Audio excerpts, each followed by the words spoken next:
Bismillahirrahmanirrahim. Assalamualaikum warahmatullahi wabarakatuh. Hai teman-teman semua, insya Allah di malam ini teman-teman akan mendapatkan hasil seleksi P3K di tahap kedua ini ya. Baik teman-teman semua, karena ada beberapa teman-teman yang menanyakan tentang skor tertinggi dari ujian 1 dan 2, jadi saya akan membuatkan sebuah analogi video untuk teman-teman semua. Semoga bisa membantu kegalauan teman-teman semua. Oke. Jadi kali ini kita akan bahas tentang nilai terbaru yang diambil untuk kelulusan Selkom kedua di P3K Guru ini. Cara menentukan peringkat kelulusan teman-teman. Yang pertama, ranking tahap 1 dan 2 akan diambil nilai tertinggi dari kedua tahap tersebut. Jadi nanti saya akan membuat satu slide yang disitu ada jumlah peserta dan nilai masing-masing kompetensinya ya teman-teman ya, setelah slide ini.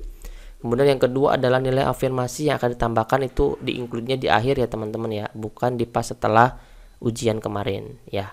Kemudian yang ketiga, jika dia baru tes Selkom kedua, maka yang akan diambil adalah nilai Selkom kedua. Jadi tidak ada ujian yang pertama. Ini misalkan teman-teman dari guru swasta, berarti teman-teman dari guru swasta ini hanya ada tabungan di Selkom kedua ini ya.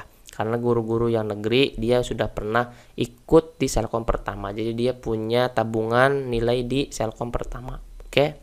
Keempat adalah pengisian formasi, akan diambil skor tertinggi dulu nih teman-teman ya, dimulai dari P1 dulu ya, kemudian P2 dan P3. Untuk P1 itu adalah passing grade yang belum diturunkan. Dari P2 itu teman-teman yang 50 tahun ke atas, dan P3 adalah penyesuaian nilai ambang batasnya.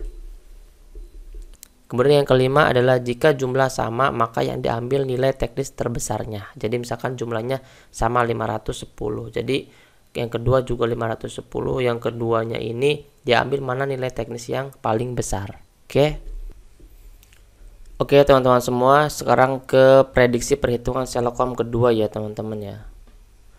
Jadi Selkom pertama, Selkom kedua, dan hasil akhir Selkom kedua. Oke. Teman-teman semua, misalkan ini dalam satu formasi di sekolah yang sama. Misalkan kita analogikan dia itu di SD ya teman-teman ya. Selkom pertama, Gema itu teknisnya 280 dan Dika itu teknisnya 270. Mensonya 160 dan 140 dan wawancaranya 35. Ini pun sama 35. Oke teman-teman, lihat di Selkom kedua. Ternyata pada saat Selkom kedua, Dika mendapatkan skor teknis 350, mensonya 130, dan wawancaranya 30. Di bawahnya Gema ternyata teknisnya 320, mensonya 154, dan wawancaranya 30. Oke.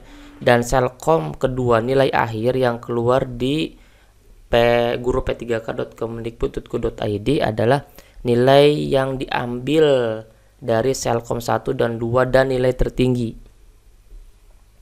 Nilai tertingginya itu dimulai dari teknis ya teman-teman. Misal ini Dika itu teknisnya 350. Jadi menurut satu paket ke belakang, mensonya 130. Kenapa Dika mensonya enggak 140? Karena kan 140 lebih besar, tapi karena depannya udah 350, maka ke belakangnya juga akan sama, menso 30 dan wawancaranya pun akan sama 30. Walaupun di Selkom pertama menso dan wawancara bisa lebih besar daripada Selkom kedua. Jadi kalau misalkan depannya sudah 350, maka ke belakangnya akan menuruti daripada Selkom tersebut. Oke. Kemudian Gema 320 diambil dari skor teknis tertinggi. Teknis dari Gema itu Selkom kedua 320, Selkom pertama 270. Oke. Jadi ditulisnya 320 teknisnya, dan ke belakangnya akan sama 154 dan 30. Walaupun Gema mensonya di Selkom pertama lebih besar 160. Jadi menurutinya adalah menuruti dari ujung teknisnya terlebih dahulu ya teman-teman ya. Oke. Itu prediksi perhitungan Selkom kedua. Tapi jika teman-teman ada yang dirugikan, silakan sanggah, dan sanggahnya bisa dilakukan di akun SSC ASN teman-teman semua. Video sanggah yang bisa teman-teman lakukan bisa ada contohnya dari video kami sebelumnya. Oke, terima kasih. Assalamualaikum warahmatullahi wabarakatuh.